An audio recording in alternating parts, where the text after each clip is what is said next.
Nama saya Dahlia Sananta, saya dari kelas C.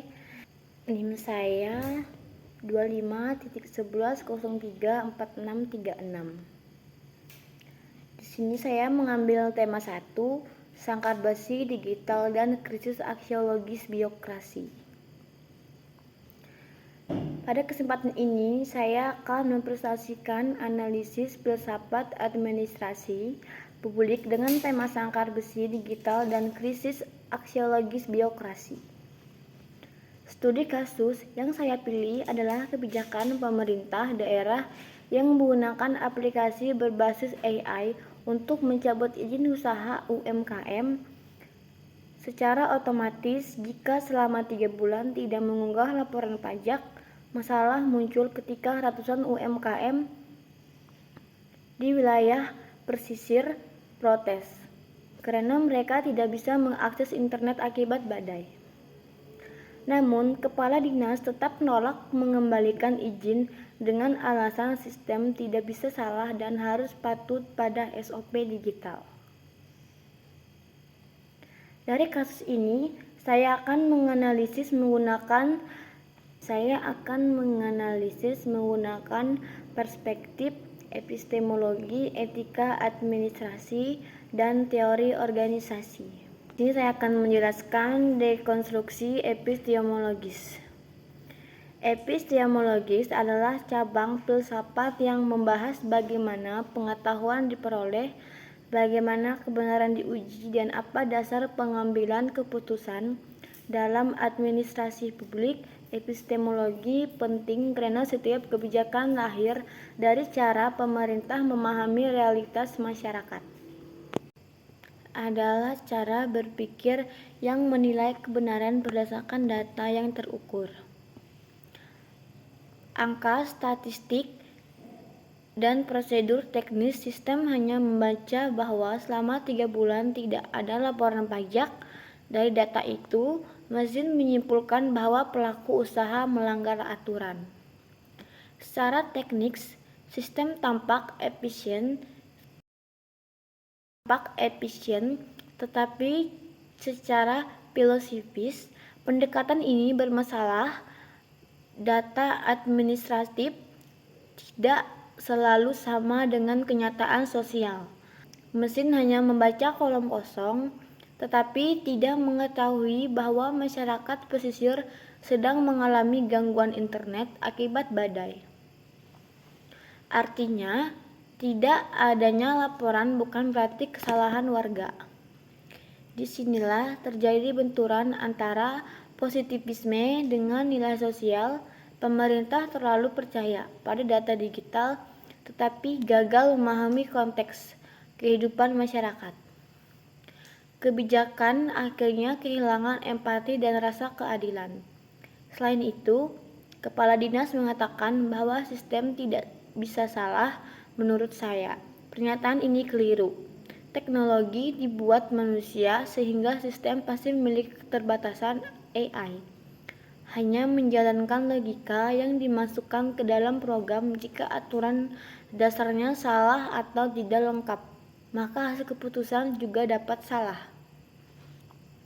Untuk menyelesaikan masalah ini, pendekatan konstruktivisme lebih tepat digunakan. Konstruktivisme memandang bahwa kebenaran sosial dibentuk melalui pengalaman, interaksi, dan konteks masyarakat. Maka solusi yang seharusnya dilakukan pemerintah adalah 1. Melakukan verifikasi lapangan ke wilayah pesisir. 2. Berdialog dengan UMKM dan aparat setempat. 3. Memberikan diskresi atau pengecualian bagi daerah terdampak bencana. 4. Menjadikan AI hanya alat bantu, bukan penentu keputusan akhir. Jadi, secara epistemologis, kesalahan utama pemerintah adalah menjadikan data digital sebagai satu-satunya sumber kebenaran. Dilema etika administrasi. Selanjutnya, saya akan membahas dari sudut pandang etika administrasi. Dalam kasus ini, pegawai dinas menghadapi loyalitas ganda, yaitu loyalitas kepada atasan atau loyalitas kepada konstitusi dan kepentingan rakyat. Jika pegawai hanya mengikuti pemerintah kepala dinas untuk mengabaikan protes warga, maka pegawai memang terlihat patuh. Tetapi kepatuhan semacam itu berbahaya karena dapat melahirkan ketidakadilan. Teori ini menjelaskan bahwa kejahatan besar sering terjadi bukan karena pelaku jahat secara pribadi, tetapi karena orang-orang biasa memilih taat tanpa berpikir moral. Mereka menjalankan perintah secara mekanis dan merasa tidak bersalah. Dalam birokrasi, bentuk adalah ketika pegawai berkata, "Saya hanya menjalankan perintah, saya hanya mengikuti sistem, saya hanya patuh SOP." Kalimat seperti itu tampak netral tetapi justru bisa menormalisasi kesalahpaham administratif.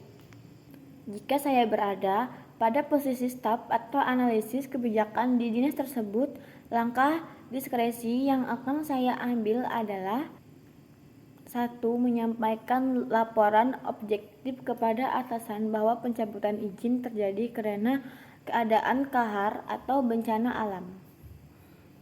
2. Mengusulkan penghentian sementara. Sanksi otomatis meminta audit terhadap sistem AI dan SOP digital. 3. Meminta audit terhadap sistem AI dan SOP digital. 4. Membantu memfasilitasi pemulihan izin usaha UMKM yang dirugikan. 5. Apabila tetap ditolak, saya akan mendokumentasikan keberatan secara profesional sebagai bentuk tanggung jawab etik. Jadi, loyalitas sejati pegawai negeri bukan hanya kepada atasan, tetapi kepada hukum, konstitusi, dan kepentingan masyarakat. Analisis berikutnya, sangkar besi digital, birokrasi modern dibangun atas aturan, hierarki, efisiensi, pembagian tugas, dan rasionalitas. Sistem ini memang membuat organisasi menjadi tertib, tetapi jika berlebihan, birokrasi bisa berubah menjadi sangkar besi, yaitu manusia terjebak dalam aturan yang kaku dan kehilangan kebebasan serta nilai kemanusiaan. Dalam kasus ini, sangkar besi mengalami mutasi menjadi sangkar besi digital. Dulu pegawai terjebak pada dokumen, formulir, dan meja administrasi. Sekarang pegawai dan masyarakat terjebak pada algoritma, dashboard, dan keputusan otomatis. Kepala dinas lebih percaya pada mesin daripada realitas warga. Ia lebih memihak SOP digital daripada keadilan sosial. Ini menunjukkan kemenangan rasionalitas instrumental atas rasionalitas substantif. Rasionalitas instrumental berarti fokus pada target, efisiensi, kecepatan, dan hasil teknis. Rasionalitas substantif berarti mempertimbangkan nilai moral, keadilan, kemanusiaan, dan tujuan sosial. Dalam kasus ini, pemerintah berhasil cepat mencabut izin tetapi gagal melindungi rakyat kecil.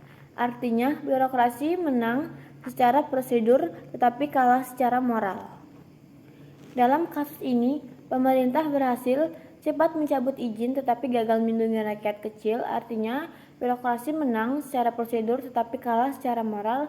Maka teknologi seharusnya tidak menjadi penjara baru birokrasi. Digitalisasi harus memperkuat pelayanan publik, bukan hanya menindas masyarakat dengan cara yang lebih modern. Kesimpulan, berdasarkan analisis tersebut, saya menyimpulkan bahwa kasus ini menunjukkan kegagalan birokrasi dalam 3 aspek. Pertama, secara epistemologis, pemerintah salah karena menjadikan data digital sebagai satu-satunya sumber kebenaran dan mengabaikan realitas sosial masyarakat pesisir.